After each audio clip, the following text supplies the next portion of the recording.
We just finished up our cooking lesson. We picked the applewood cornbread stuffing pork tenderloin off of a list of 60 different things. Mm-hmm. The fish, the pasta, and everything came in. We learned how to cook it. We learned what to end everything.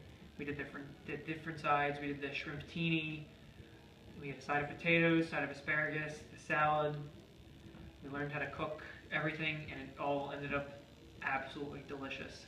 Very good. And it was good because it's something that I think I could make on my own.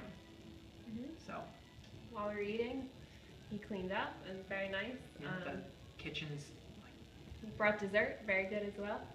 kitchen's perfectly clean. Great experience, and I would do it again. Yes, definitely. Just visit our website or call us today.